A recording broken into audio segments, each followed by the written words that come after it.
이사별론 중고 32번째 시간입니다. 오늘은 이사야 33장을 통하여 환난과 시온의 평강에 대해서 안정처에 대해서 변론해 보도록 하겠습니다. 본장은 종말적인 환난이 올 때 참된 시온의 자녀는 환난을 피하고 평강을 누리게 될 것을 목적으로 말씀을 하셨습니다. 그래서 32장처럼 세상이 이제는 심판을 하고 만왕의 왕이 오셔서 이제는 의로운 통치를 할 때, 그런 환란이 올 때 하나님이 시온의 무리는 절대적인 안정처, 예비처, 보호처 이렇게 얘기를 하죠. 안정처에 보호해서 절대적인 보호 줄 것을 말씀을 하셨습니다. 그리고 그런 안정처가 이제는 물고양시 공급돼서 하나님이 택한 자들 외에는 살 수가 없는 그런 곳이 될 것을 말씀하셨는데요. 본문을 통하여 알아보도록 하겠습니다. 화 있을진저 너 학대를 당치 아니하고도 학대하며 속임을 입지 아니하고도 속이는 자여, 네가 학대하기를 마치면 네가 학대를 당할 것이며 네가 속이기를 그치면 너 사람이 너를 속이리라. 이 환난은 보수적인 환난이라 이 말입니다. 하나님께서 보복하시는 환난이라 이 말이죠. 남을 학대하고 속이던 사람은 화를 받는 환난이다. 성신을 받는 사람이 평강을 누리는데, 환난은 남을 속이던 사람들이, 남을 학대하던 사람들이 이제 보수를 받는, 보응을 받는 그런 때다. 이걸 강조한 것이죠. 1차적으로 남을 속이고 학대하는 자는 누굽니까? 이거는 공산당이 역사적으로 그래 왔습니다. 지금은 또 세상에 불효한 정치 종교 지도자들이 바로 그러한 자들이 됩니다. 말만 하면 거짓말이고 남을 속이고 학대하고 자기만 정당성을 내세우는 이런 자들이 이제 하나님 앞에 멸망을 당할 때가 온 것입니다. 2절입니다. 여호와여 우리에게 은혜를 베푸소서. 우리가 주를 앙망하오니 주는 아침마다 우리의 팔이 되시며 환난 때에 우리의 구원이 되소서. 일어났죠. 이것은 하나님께서 은혜를 베푸는데 하늘을 바라보고 하나님을 앙망하는 자들에게 복을 주는데 언제 준다 그래요? 아침마다 준다 그러죠. 그래서 아침이라는 것이 기독교 역사상 중요한 의미를 갖죠. 역사적으로 기독교 역사상에서 중요한 일은 모든 기적이나 이런 것들이 다 언제 일어났습니까? 다 새벽에 일어났습니다.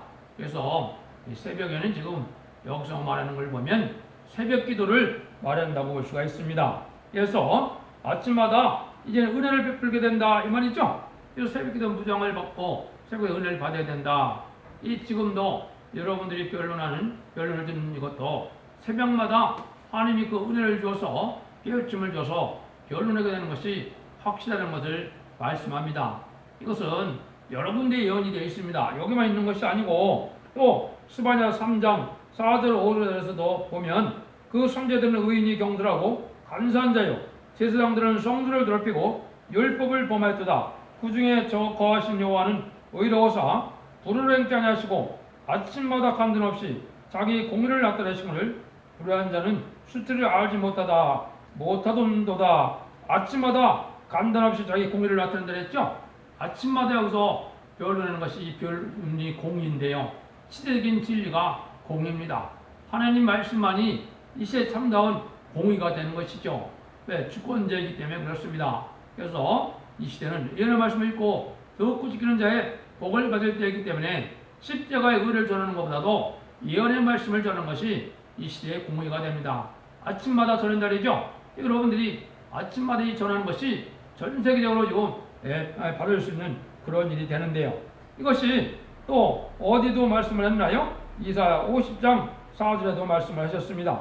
여기 보시면 주 여호와께서 학죄를 내게 주사 그러나로 금빛바늘을 말로 어떻게 되었지를 알게 하시고 아침마다 깨우치되 나의 길을 깨우치다 학자같이 알아듣게 하는도다. 이사야 50장 이렇게 말했거든요. 시대적인 사명자가 나타나서 많은 사람들 잘 깨닫게 하고 또 깨닫게 하는 역사를 이제는 학자의 일은 뭡니까? 시대적인 진리를 변론하는 이러한 입술이 된다 이 말이죠. 이런 일들도 새벽에 이루어진다 이 말입니다. 그래서 여러분들이 듣는 변론은 새벽마다 여러분들에게 하나님이 주시는 변론의 말씀이다. 이렇게 볼 수가 있습니다. 33절 3장 3절 4절입니다. 진동시키시는 소리로 인하여 민족들이 도망가며 주께서 일어나심으로 인하여 열방이 떠졌나이다. 황충이 무언같이 사람이 너희 노량물을 모을 것이며 메뚜기에 뛰어오른같이 그들이 그 위로 뛰어오르리라. 세계 민족들이 종말의 환란이 올 때 주께서 일어남으로 열방이 다 흩어지고 황충이 무언같이 사람들이 노략질하는 자에게 화가 온다는 것이죠. 주께서 일어나심으로 이것은 열방이 흩어진다는 것은 재림의 때를 말하는 것인데요. 그래서 주님이 일어나셔서 뭘 하십니까? 먼저 변론하게 되는 것입니다. 변론하게 하시면 변론대로 심판이 오고 변론대로 재앙이 오고 변론대로 축복을 받게 되는 역사죠.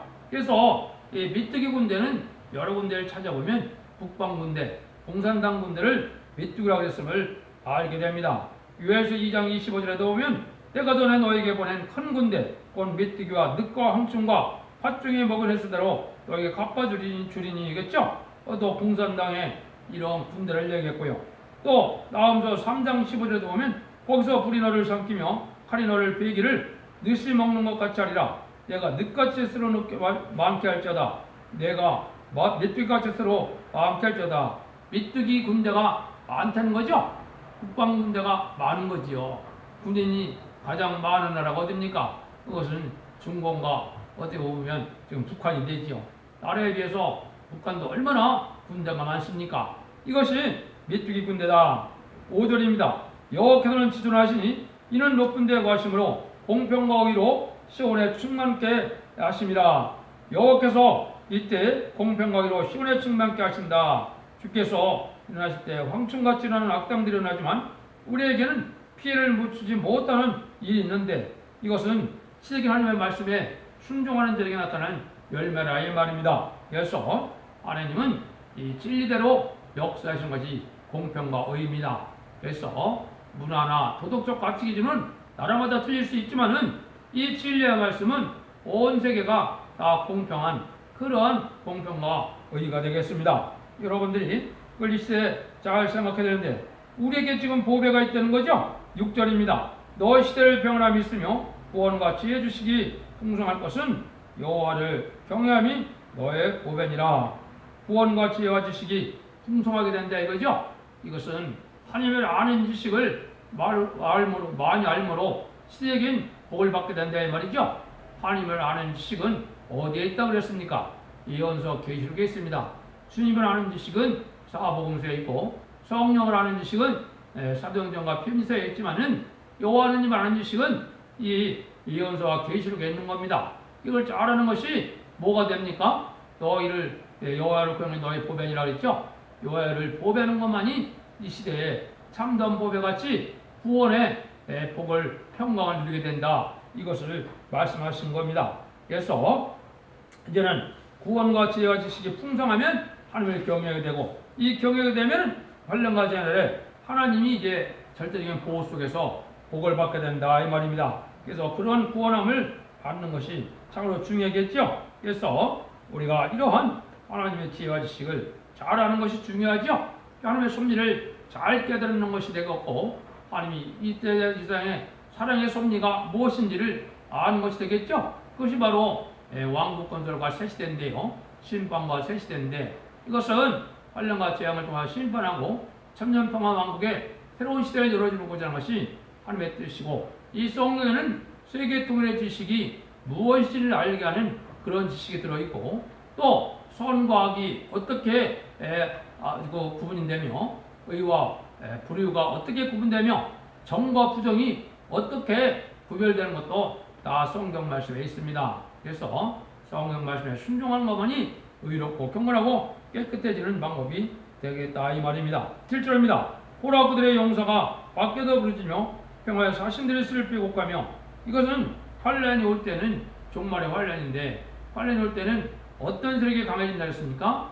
평화 협상 시대가 아주 와서 용금 협상 세력이 강해진다 그랬죠?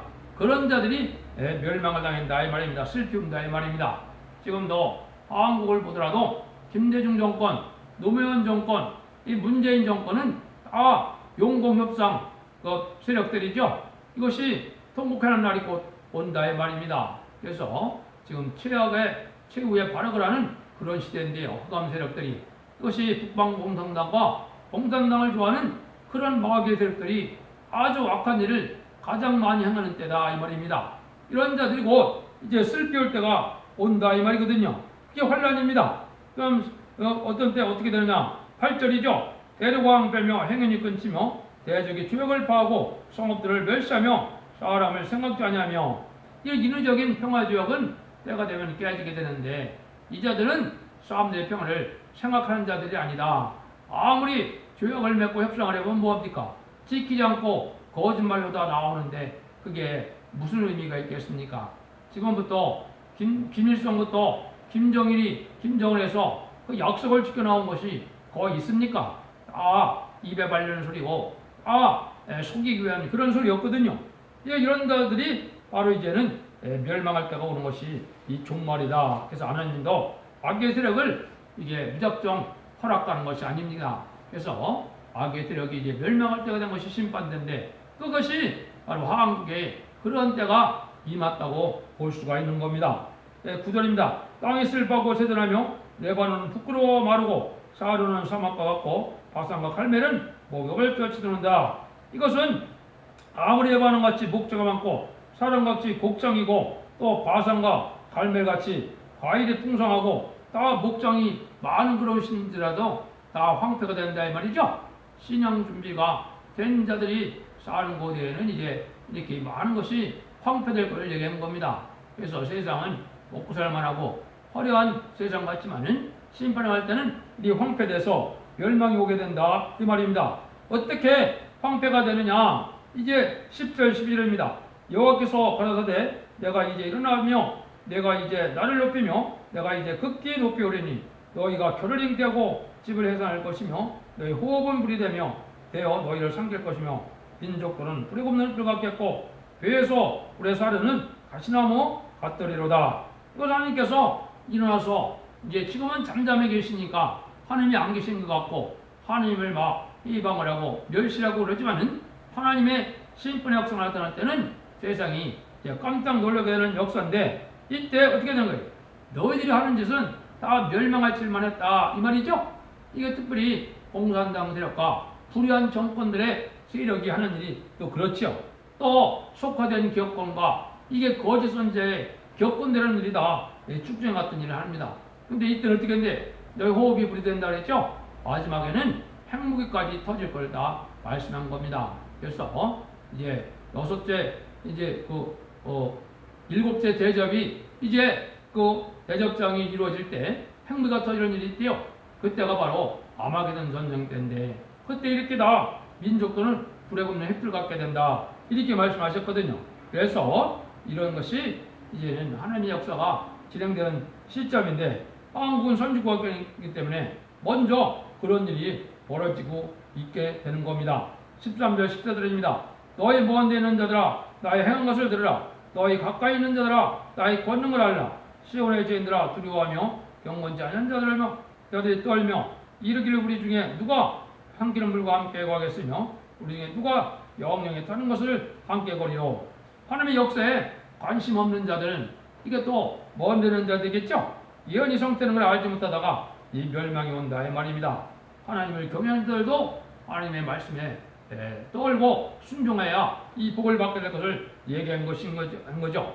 성신받지 못한 사람은 이제는 무서워서 떨게 되고 성신받은 사람들이 이제 평강으로 인도함을 받는데 이런 평강을 누리는 자들은 과연 어떤 자들인가? 그거를 이제 15절 16절에 말씀하셨죠.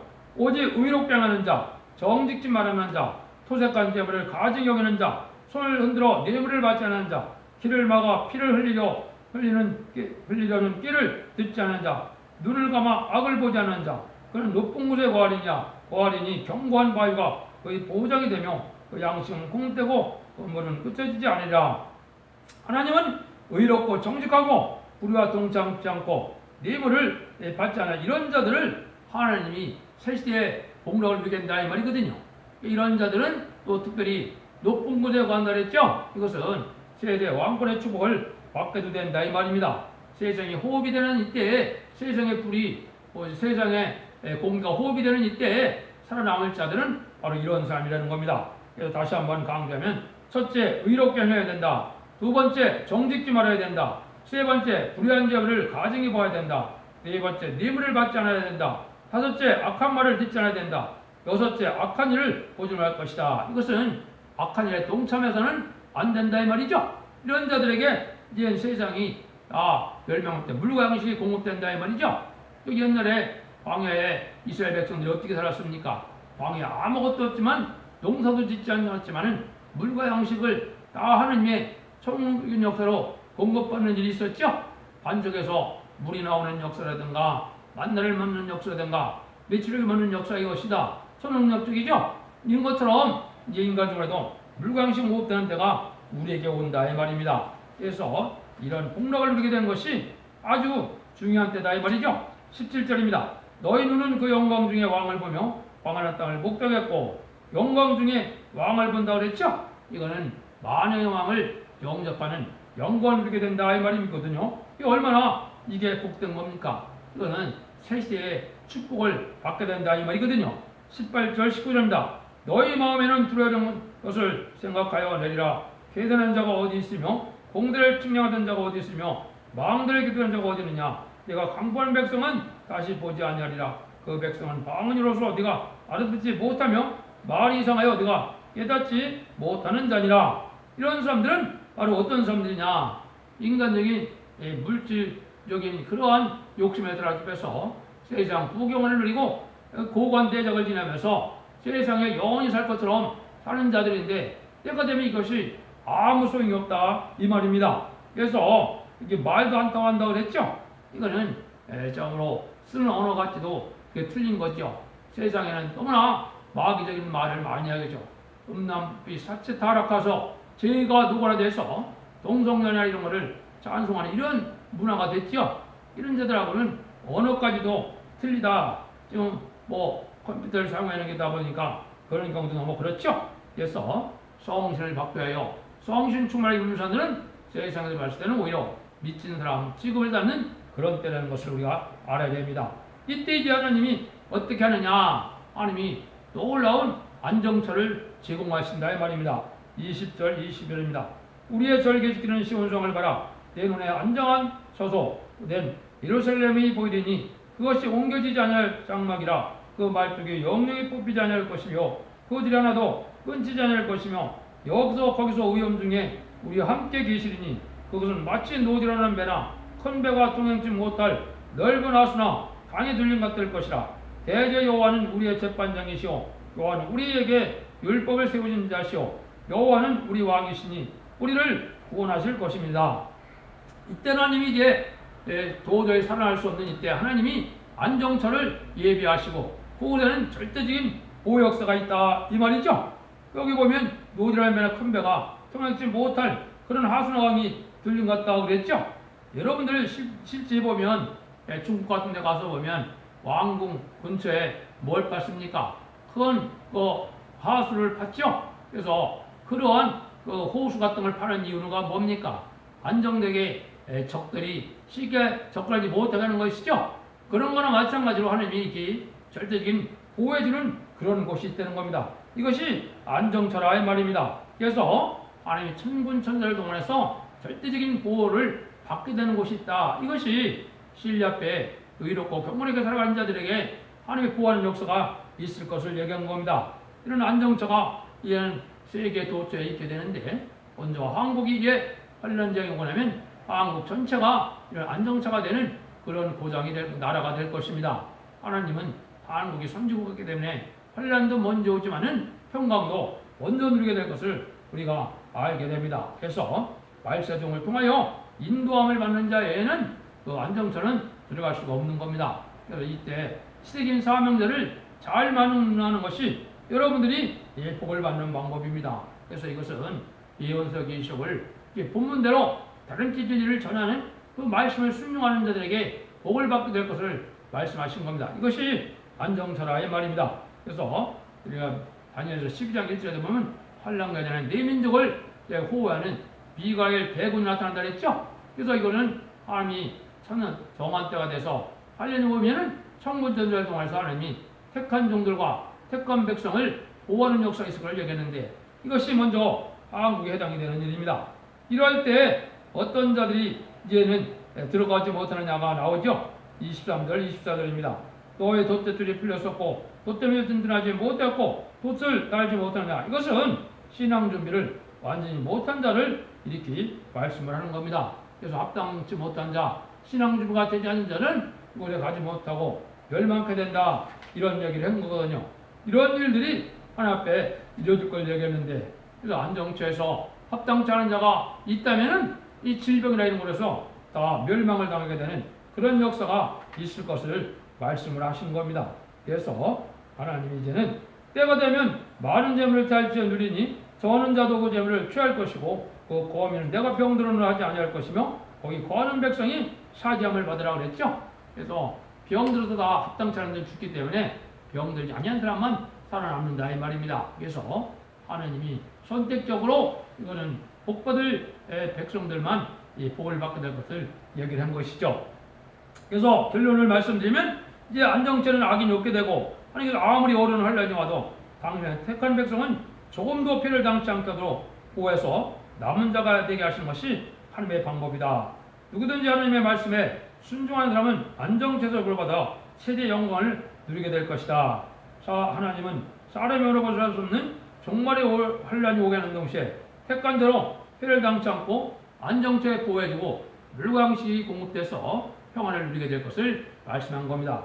여러분들도 이러한 소망 속에 진리의 순종함으로 의롭고 경건하고 깨끗한 삶을 살아서 성령 인도함을 받고 천군천사의 보함을 받고 주님 중심으로 말씀 중심으로 살다가 하나님을 바라보는 그런 신앙을 갖다가 이러한 새 시대에 죽음을 맛보지 않고 복을 누리는 그러한 엄청난 복을 누리는 복된 종들과 성도님들이 다 되기를 예수님으로 축원드립니다. 아멘.